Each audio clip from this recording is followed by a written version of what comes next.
All right, guys, my name's Kevin here. Wanted to talk a little bit more about my brand new Model 3 Performance, the Highland. I ordered this on 4/23, just picked it up on Monday, the 10th. Got about 600 miles on it, and I wanted to share kind of my thoughts, a little background of me. I am a V8 guy. Here's my 03 Cobra. I've had that for 13, 14 years. I had a 2021 a Model 3 long range. I absolutely loved that car. Had it for 78,000 miles. It was flawless. Was my first electric car. But as soon as this thing came out, I knew I absolutely needed it. I mean, it is the only American-made 10-second all-wheel drive sedan, and it costs less than $50,000 with the rebate. You know, I like my cars like I like my guns. Made in America, okay? Obviously, the ultra red paint is phenomenal. I love it even more than I thought I would. Of course, it's a little bit dirty. It was pouring rain last night. I went to the Tom Brady Hall of Fame ceremony. I really love just how they put in the accents. The wheels, I'm gonna take the aero covers off. You take the big ones off, but I've heard you gotta take the wheels off to do it. So that's what I'm gonna do. You know, my other first video, I kind of talked a little bit more about the interior, but this time it's going to be a little bit more about driving it. I will say, I have noticed that the doors, one of my pet peeves on the first Tesla was, if you've owned a Model 3, you've known that the door could get a little bit squeaky. Obviously, this car is brand new. I'd be mad if it was squeaking, but I think with the additional hinge, you see they added another point of contact. The door just has such a nice thud to it. We'll hop on in here. So, for you that might not have seen the settings, on acceleration, you got chill, standard, and insane. Ride and handling, you got the standard and the sport. Again, this is the active suspension. And then, of course, you can put it into track mode. Let me see here. So you can put it into track mode. Sorry, I realize the screen's a little dirty. Let me try to clean that for you. So, track mode, you come with two presets. You got race and you got drift. Drift is +10 into oversteer with no stability, regenerative braking at 100, post-cooling, dash cam laps. Okay, race is sort of the same, except it's minimal on the stability and kind of neutral on it. All right, so that was just some of the basic settings, and of course we're going to get into what the most important is. How fast does it feel? I'm going to put the GoPro behind me, and we'll do some kind of semi-spirited back road driving. Not trying to go too insane just yet. All right, so what does it feel like to drive? So we're going to go ahead and pull this up here. We'll pop it into sport. That's the ride and the handling is adjusted, as well as the insane mode. The first thing you'll notice is, of course, just how quiet and refined the ride is. In the old Model 3, because there's no engine noise, you really did hear a lot of the tire noise, the wind noise. And I'll just be quiet for a second.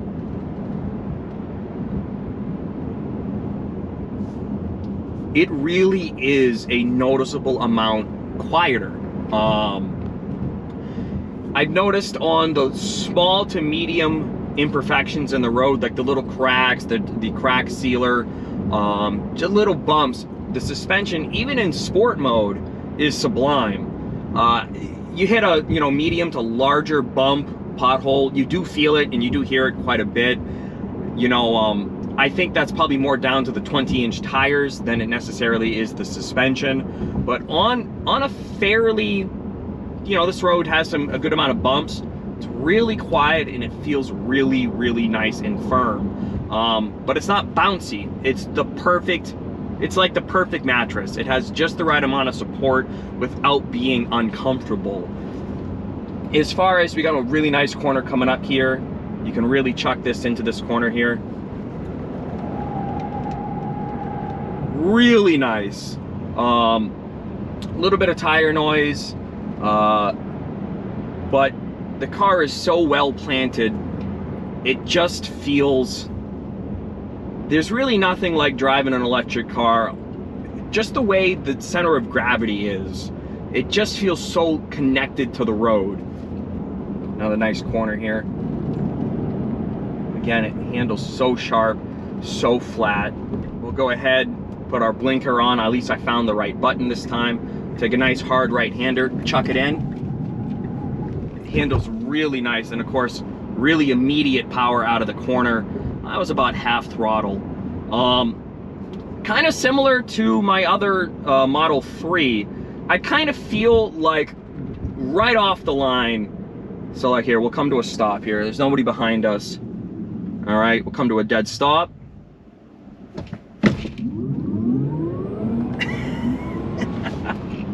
I kind of feel like 0 to 20. It's just a little muted. And muted's not the right word. It's just, you know, if you're used to like dumping a clutch, you know, there's no like immediate, you know, it's hard to describe. However, from 20 miles an hour or like 15 mile an hour up, this thing pulls like an absolute freight train. And I'll try to just demonstrate that here. So we get to like 20 miles an hour right here. It is just immediate. And probably the biggest difference is my last Model 3 kind of leveled out around 50 miles an hour, 60 miles an hour. This thing pulls hard right to about 90 or 100. Not that I've ever gone that fast in this, of course not. Not on camera at least. But even from 40 or 50, this thing is just immediate. I took my dad for a ride in it, and he just goes, it makes me motion sick. So the performance is spectacular. It does fall off around the 90 to 100 mile an hour range. I was kind of hoping it had a little bit more top end, but again, when you're building a car for less than $50,000, what can you expect? It still runs 10.8 at 124, which is absolutely insane. But for back road driving like this is absolutely my best daily driver. As far as the blinkers go, I have gotten used to the blinkers. I said in my previous video, I turned off the auto cancel on the blinkers, and that actually helped me out quite a lot. I find it on back roads and stop signs, I really don't have an issue with it because I have a little bit more time to feel where the separation is. Now there is a little ridge, which you just gotta learn it, okay? But I have seen myself on the highway when it's a little bit more of a pressure situation and you're like, okay, I gotta change lanes now. You know, not ultra aggressive in any way. You're just like, okay, I gotta change lanes now. I've hit the wrong blinker more than a few times. So that's really frustrating because I feel like that's on me. So I gotta work harder on memorizing just the, you know, because it's like, it's not like it's a big difference here between one and the other. So you really have to just have it right. But I kind of came down this back road. We're gonna do another hit. And I brought the camera into my hand so you can kind of see it. Again, I still feel like the 0 to 10, 0 to 20 miles an hour is a little on the softer side. It's just like, it's not equivalent to like dumping the clutch in an all-wheel drive car, but I mean, it hooks insanely well. So, all right, so we're gonna come down here. I've been down here in my Mustang before. I did a pretty good burnout video. I might even put that in here right now.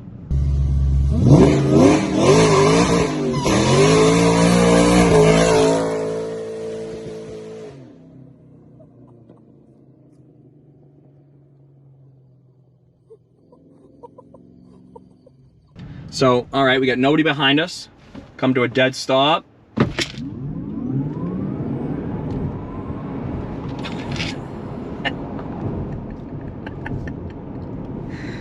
Oh, for $50,000, how do you beat an all-wheel drive sedan that runs high tens?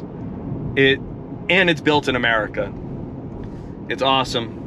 One thing I have noticed here is, and of course this car has what, like another 100 horsepower, 150 horsepower than the last one. There's a little bit more, like if I want to see, I'm at a right here, you get out hard, you definitely have a little bit more tire slip, a little bit more tire noise from the last time. I will say when you're in So we are in sport mode. When you're in standard mode, you kind of feel the traction control fight you a little bit. And it's not like, it doesn't like kill the power, you know, and fall on its face, but you definitely feel, you kind of feel like you got 70% power. And then the power ramps up, you know, by the time you hit about 30 miles an hour. However, when you go again, put it into, you know, let me pull it back up here. When you put it into sport mode, it kind of relaxes the traction control, I feel, and it gives you that little bit of slip that you kind of need. So that's another nice thing I've noticed. Again, this car is so quiet and so comfortable. We'll go ahead, we'll pop it into standard mode. This car is so quiet and comfortable on these back roads. It's so nice driving home from work, and you can kind of zip around on the back roads. Nobody hears you, you're not being obnoxious. You know, talk about zipping around. I just came back from some barbecue with my wife. My wife's not really a car person in any means, but she's loving the new one. The seats are great. It's well bolstered up top, but down below, it's not too tight, so it doesn't hit you in the crotch. But you know, I kind of made fun of my dad for saying the car made him motion sick. I'm not a guy that easily gets motion sickness, but I will say, kind of hitting these corners a little bit, and the way this thing rockets out of the corners with all of the all-wheel drive grip it has, it does make me feel just a little bit motion sick, which is kind of a new feeling for me. It really is a testament of just the lateral G-forces this thing can pull out of a corner. Off camera last night, when I did have it in track mode on some of the back roads, geez, I think I hit a like 1.2 lateral G's, or just, I think 1.1 lateral G, which is really insane for a car like this. So it can definitely make you feel a little bit sick. We talk about efficiency here.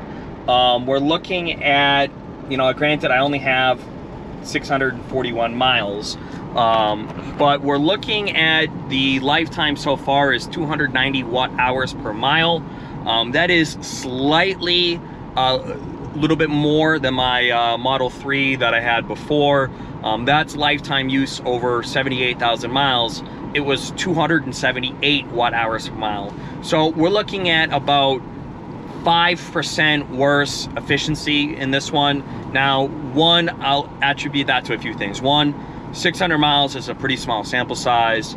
Two, the car is new and I keep flooring the thing, okay? So, you know, once that kind of wears away, which it probably will never, because I'm a 34-year-old child.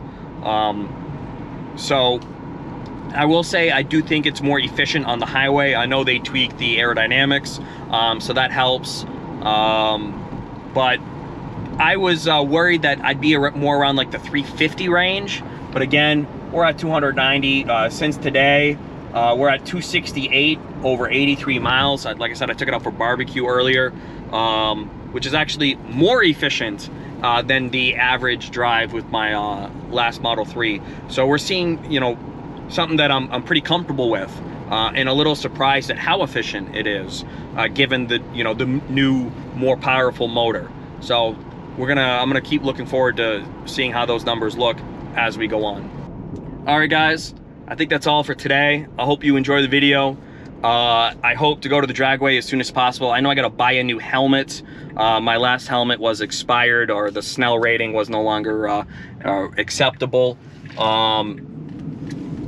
And I probably want to buy a GoPro. I mean, not a GoPro, a Draggy. I had a Draggy before, but I was literally an idiot, and I put the Draggy outside because that's where I thought it went, and of course it fell off my Cobra because I'm just not smart. So we're gonna get all that done, and I hope to keep posting more videos on this car. For all you other guys out there that have them waiting, guys, it's worth the wait. Just wait. The Tesla delivery process can be a little frustrating. The dealership that I went to in Paramus, they were so overwhelmingly busy there, so I only had 2 possible delivery days. And of course, they don't give you much more than a 48-hour notice. And neither of the days worked for me. And before I knew it, all of a sudden it said no available delivery dates. Then you're getting messages saying, if you don't pick a delivery date, you'll lose your vehicle. Well, how can I pick a delivery date? There's no dates available.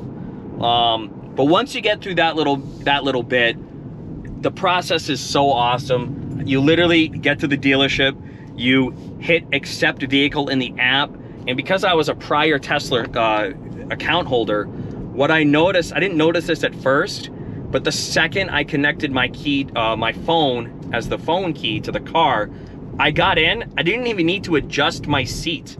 It already knew the setting I liked from my last Model 3. I don't know if that's absolutely confirmed, but I got in, I didn't have to touch the seat. Really nice. That's it, guys. I'll be around. Have fun. Keep it between the ditches, guys.